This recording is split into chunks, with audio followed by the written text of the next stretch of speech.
Good day, Ma'am Raquel. Thank you for giving us the opportunity to learn. To start this, we would like to know what inspired you to pursue the profession of a guidance counselor. Okay. So, same question, parang may huhulit na mga tanong, Okay, so, at first, kwento ko lang sa inyo, hindi ko talaga gustong maging guidance counselor. At hindi talaga ako yung guidance dito. So, na-inspired nga lang din ako dahil pinatawag ako one day kung okay lang daw ba sa akin na maupo dito. Una, maupo lang ang sabi niya. Sabi ko, ma'am, baka hindi ko kaya kasi hindi ko nakikita yung sarili ko na maging guidance counselor. Pero siguro pagka meant ka talaga at nilaan ka talaga doon, plan ng God, kahit hindi mo plan, doon ka mapupunta. And then, I am so thankful naman kasi nga, ang konti na nag-guidance. And then, wala talaga, kasi pagka magka-college tayo, isip natin, mag-nurse ako, mag-teacher ako, magpupulis ako, di ba? Usually, puro ganun, madalang yung mga guidance. Usually, yung psychology, gano'n. And then ngayon, no, sabi mo, upo na ako dito. And then ngayon, sabi ko, ay, nakakaya naman kung nakaupo lang ako. And then ngayon, nagbabasa-basa ako ng mga about dito sa guidance. Ngayon, may mga dinadala na sila. Naku, sabi mo, uupo lang daw ako. Ba't meron akong gina-guidance? And then ngayon, later on, nakakatulong. So, yun ay nag-inspire sa akin para i-pursue ko na talaga. Tinapos ko talaga, nag-aral ako. Tapos, tinapos ko yung master namin dito nga sa pagiging guidance counselor. Pero kaya nga lang, hindi pa ako na RGC. Yung RGC kasi yun, yung registered guidance counselor ka na kasi hindi pa kami nag-take ng exam. And then, sa dami mong natutulungan, lalo kang nai-inspire. Kasi sabi mo nga, sinasabi natin, ang sarap talagang tumulong. Diba? Na pagharap mo sa Panginoon, proud ka na may mga natulungan ka. Paano ko namang masabing natulungan ko yun? Kasi yung iba professional na. Kung hindi namin nakausap nung that day, may iba mang gusto ng wakasan ng kanilang buhay, pero napigilan. O, diba? Yun lang ay masarap na pagka nagpapasalamat sila sa amin, kapag naka-smile sila everyday sa amin. So, yun ang nakaka-inspire being a guidance counselor. Thank you po, Ma'am Raquel. Good day, Ma'am Raquel. I am Aliana Gabriel from 11th St. Gregory. I would like to ask you a beautiful question. What skills are needed to be an effective counselor? Okay. So, madami. Kung nag-aral kayo ng guidance and counseling, marami talagang skills na kinakailangan sa guidance. Pero para sa akin, ang lagi ko lang ginagamit ay pagiging mayroon kang good listener ka. Kasi dito sa guidance talagang ang gawain lang ay makinig. Di ba tayong tao, pagka meron tayong problema, basta may tao lang nakikinig sa atin, without judgment, without criticism, gumagaan yung pakiramdam. Although minsan hindi nasa-solve, but then, yung relieve ka na kapag nasabi mo na sa kanya na sinabi niya, sige, kaya mo yan, okay lang yan. Yung mga words of encouragement, hindi ka man niya na-solve yung problema that day, pero at least nakahinga ka na, ay at least may taong nagtitiwala sa akin. So, siguro para sa akin, maging good listener ka and hindi ka judgmental. Thank you po. Good afternoon po, Ma'am Raquel. I'm Yes. Queenie Jorain de Leon po from St. Gregory. I would like to ask po na, given the variety of concerns raised by counselists, how do you identify the main issues and the right question to ask? Okay. So, may process kasi, may pinag-aralan kami proseso ng the way ng mga pagtatanong sa mga bata para mausisa kung ano ba talaga yung pinagmulan. Ganito kasi sa guidance, bago namin kausapin yung bata, kumukuha na kasi kami ng background. Yung kung ano ba yung pangyayari. So ngayon, pagdating niya dito, malalaman ko na kung siya ay nagsasabi ng totoo o hindi. Tsaka kasi may mga techniques merong proper gesture. Kaya nga natatawa kami sa mga bata pag nagsisinungaling sila. Akala nila nakalulusot sila. Kasi di ba without judgment yung guidance Hindi mo namin ginajudge, hinahayaan namin magsabi siya. Hanggang sa lumabas yung katotohanan. Hindi namin titigilan. Hanggang sa pakiramdam namin ay meron pa siya sinasabing mali. Dahil nga dun sa background na tinanong namin before pa lang siya magsalita. So, yun. So, kailangan, ano na ulit yung tanong mo? Kailangan? Given the variety of concerns raised by counselists, how do you identify the main issues? Ayun. So, nalalaman namin yung main issue na yon sa through question and answer. Sa mga tanong. Tsaka nga, hindi makakapagsinungaling talaga yung bata. Alam namin yan sa pinag-aaralan niya. Thank you po. Good afternoon po, ma'am. Yes, good I'm afternoon. Gian Carlos Hobson. And here's my question. What techniques do you use to acknowledge and validate a counsel skill? councils? Feelings. Feelings. Okay. So, paano ba namin binabalidate?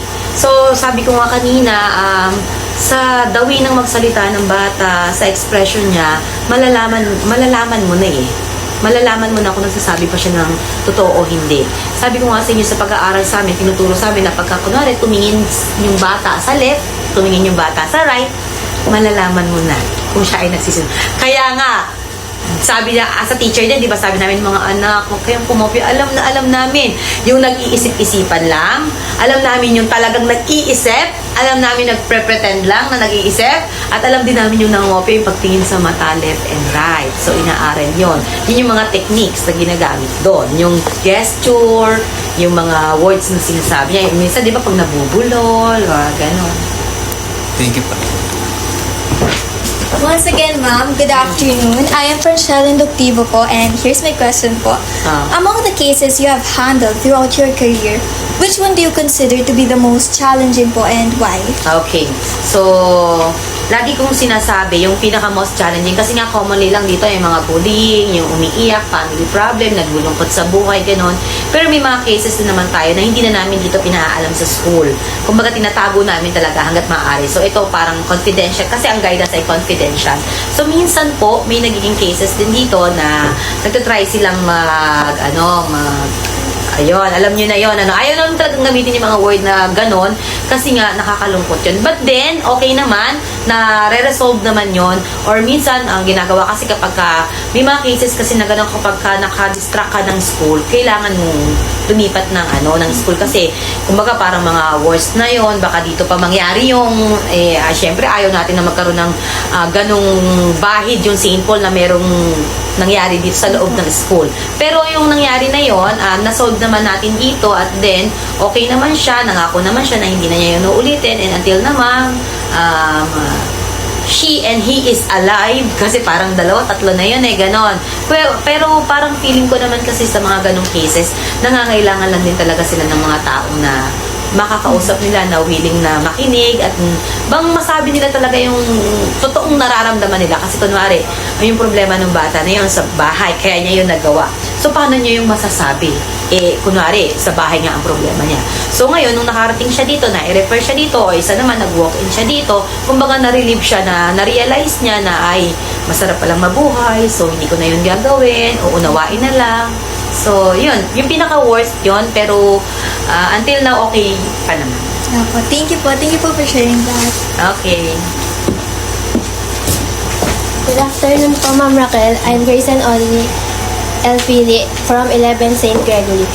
I would like to ask, are there cases that reach a point where they are no longer easy to address? Again. Again nga yung question, medyo may hindi ako naiintindihan. Are there cases that reach a point where they are no longer easy to address? Okay.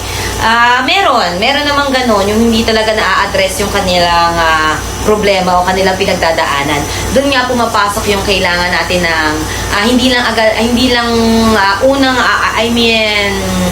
hindi lang natatapos doon yung pagka-counseling natin sa kanya. Meron continuous process kasi minsan meron pang silang tinatago na hindi nila mailabas. So binibigyan natin sila ng time. Kasi anak dito sa guidance, ang pagka-counseling dito, hindi ito sa pilitan. Nasa sa'yo kung gusto mong masolve yung problema mo or ayaw. Nasa sa iyo na yon. So basta magbibigay kami ng option, magbibigay kami ng effort, mag-offer kami ng hanggang sa abot ng aming makakaya. And then ikaw nasa sa iyo na yon kung ikaw ay magsasabi ng katotohanan, magsasabi ng iyong nasa sa loobin mo, kung ibibigay mo lahat at gusto mo talagang malaman ng counselor. So nasa sa iyo na yon. May mga pangyayari na pinipilit namin na masabi niya kasi gusto lang naman namin siya yung matulungan. So, ganun. So, may mga cases na hindi agad. Thank you po.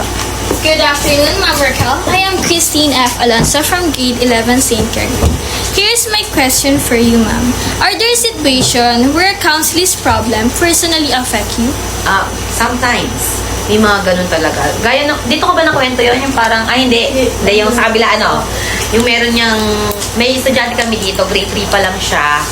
malikot na siya, matigas ang ulo niya. Talagang problema namin. And then ngayon, hindi ko siya gina-guidance kasi sa elementary siya dito. Ngayon, naging grade 11 na siya ata or hindi ko na alam kung anong grade siya ngayon.